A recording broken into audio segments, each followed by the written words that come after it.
For 3 months, I'd been seeing a guy named Rex, a total stranger I'd only met online. We were in the thick of it, that honeymoon phase where every night my phone would blow up with messages that made my pulse jump. Miss you, sweetheart. Dreamt of you again last night. You were all over me begging for it. I was about to suggest we finally meet. But then he sent me a picture, a casual shot of his desk, and I saw something familiar, the crest of the Falcone crime family. And I work for a company owned by the Falcones. For 3 months, I'd been sexting a dangerous man, a made man in the mafia, who could be right under my nose. And just when I was trying to figure out who he was, I saw them.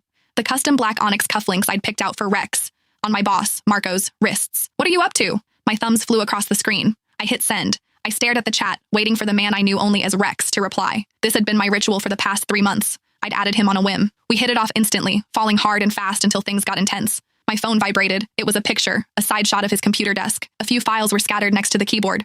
Working and waiting for a text from my sweetheart. A smile crept onto my face. This man knew exactly how to make me blush with just a few words. Maybe it was time to take this offline, to finally meet in person. But as I was about to type my reply, my fingers froze. Bottom right of the photo, on the corner of a folder, was a sliver of a metal pin, a falcon with its wings spread, the Falcone family crest, the same mafia that owned the company I worked for. My online boyfriend was one of them. I stared at the screen for a full 10 minutes, my mind blank. My thumbs hovered over the keyboard. Babe, what do you actually do? Are you with the Falcones? I typed the words, then deleted them, over and over. I didn't know what to say. If I asked, he'd ask right back. He'd want to know where I was. He'd find out I worked for a Falcone company. He would come looking for me. And then what?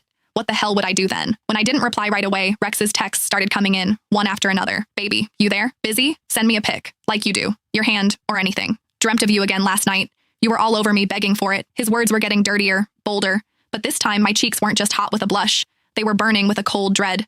For 3 months, I thought I was talking to some normal businessman, a guy who was exciting and new, but safe. I might work for the mob, but I never, ever wanted to be with a mobster. That was a death wish. And to think I'd been trading my deepest fantasies and whispering my secrets to a made man. My phone buzzed again, a voice call. I couldn't answer. He'd hear the panic in my voice.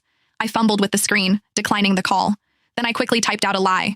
In a meeting, honey. Talk later. He seemed to buy it. A moment later, he replied, waiting for you. I closed the chat and took a deep, shaky breath. I needed to calm down, think. First, I had to figure out who he was. Was he some low-level muscle or a high-up manager? Second, what was I going to do? Risk it and keep this going or run for the hills? I opened our chat history, scrolling through our old messages, searching for clues. We'd both been careful about privacy, never sharing details about our work or personal lives. But one thing stood out.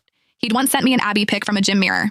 His stomach was perfectly defined, and just below his left ribs, there was a black tattoo. It looked like some ancient cryptic symbol, all sharp lines and mystery. It was the only identifying feature I had. The problem was, I couldn't exactly start ripping open shirts at headquarters to play a game of Find the Tattoo. Back at my desk, I scanned the office. Men in expensive suits with stone-cold faces prowled the halls. Any one of them could be Rex. My only saving grace was that